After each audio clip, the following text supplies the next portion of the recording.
Aujourd'hui, nous allons voir quelles sont les options avancées disponibles dans le tableau croisé dynamique d'Excel 2010. Donc tout d'abord, je dois ici sélectionner ce tableau en cliquant dessus. Donc dès que vous cliquez dessus, vous avez ici un volet à droite qui apparaît. Donc par l'intermédiaire de ce volet, nous allons par exemple voir que vous avez la possibilité d'ajouter des filtres pour filtrer les différentes données qui doivent apparaître dans votre tableau. Donc par exemple, si vous souhaitez ici filtrer les données par rapport donc au département des personnes, donc vous voyez ici, je sélectionne la cellule département et en maintenant le clic de ma souris, je la déplace ici donc dans la partie filtre du rapport. Je lâche donc le clic de ma souris et nous avons maintenant un nouveau filtre qui vient d'apparaître dans notre tableau croisé dynamique.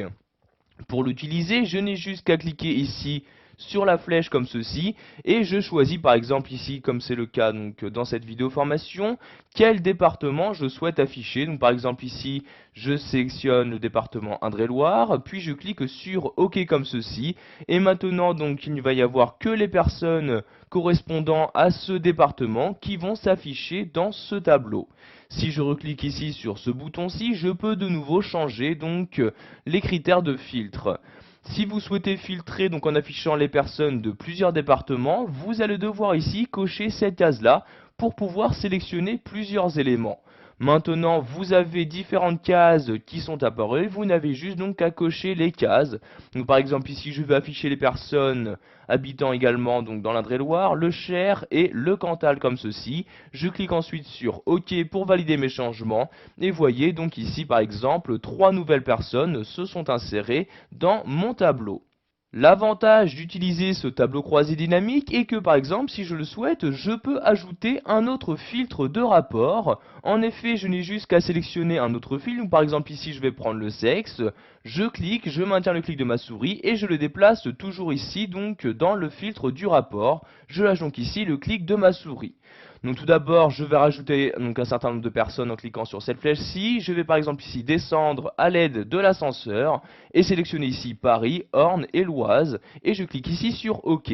Donc comme vous pouvez le voir, nous avons maintenant de nouveau plus de personnes. Si vous souhaitez maintenant donc filtrer suivant donc les hommes et les femmes, vous cliquez ici sur la flèche et vous choisissez le critère de filtre. Donc par exemple ici, je vais afficher les femmes, je clique donc sur femmes, puis ici sur OK et voyez donc de nouveau donc un nouveau filtre s'est inséré. Donc vous pouvez voir les différents filtres utilisés en vous rendant dans cette liste-ci. Donc vous avez donc quand un filtre est activé, cette icône-ci qui apparaît donc sur la ligne correspondante. Donc vous voyez par exemple ici, j'utilise le filtre département et le filtre sexe comme ceci. Si vous souhaitez maintenant annuler un filtre et réafficher toutes les données de votre tableau, vous recliquez ici sur le bouton et vous sélectionnez tous comme ceci et vous cliquez ici sur OK pour valider vos changements. Nous allons faire de même pour le filtre département. Je reclique sur le bouton, je sélectionne ici tous comme ceci. Donc vous voyez maintenant toutes les cases sont cochées et je clique ici sur OK. Et donc maintenant toutes les personnes apparaissent bien dans mon tableau croisé dynamique. Nous allons maintenant voir qu'il est possible de changer la source de données de votre tableau. Donc pour ce faire, nous allons nous rendre ici dans l'onglet Options comme ceci, puis cliquer ici sur Changer la source de données. Vous allez maintenant revenir à la source de données qui a été utilisée donc pour créer ce premier tableau croisé dynamique et nous allons maintenant ici la modifier. Pour ce faire, je vais toujours ici, par exemple, utiliser donc une donnée interne à Excel et je clique ici sur ce bouton. Je vais par exemple ici enlever différentes colonnes. Donc je clique ici, je maintiens le clic de ma souris et je vais donc enlever les colonnes région et pays comme ceci. Je lâche donc ici le clic de ma souris, je clique donc sur ce bouton et sur OK pour valider mes changements. Vous pouvez voir maintenant que dans la liste qui apparaît dans cette partie-là, les deux colonnes que j'ai supprimées n'apparaissent bien plus. Nous allons ensuite ici nous intéresser donc au total général. Par défaut, vous êtes sûrement rendu compte, celui-ci donc effectue une somme, donc ici, des différents achats effectués par ces personnes. Sachez que vous pouvez ici changer cette opération. Vous n'avez juste pour cela qu'à vous rendre ici dans la partie valeur, à cliquer sur la flèche et à accéder aux paramètres en cliquant ici sur paramètres des champs de valeur. Vous allez alors avoir cette fenêtre-ci qui va s'ouvrir. Dans cette fenêtre, vous avez par exemple ici la possibilité donc de changer le nom donc de cette colonne, ou encore, comme je l'ai dit plus tôt, changer le type d'opération. Donc si par exemple ici je souhaite effectuer une moyenne, je clique ici sur moyenne.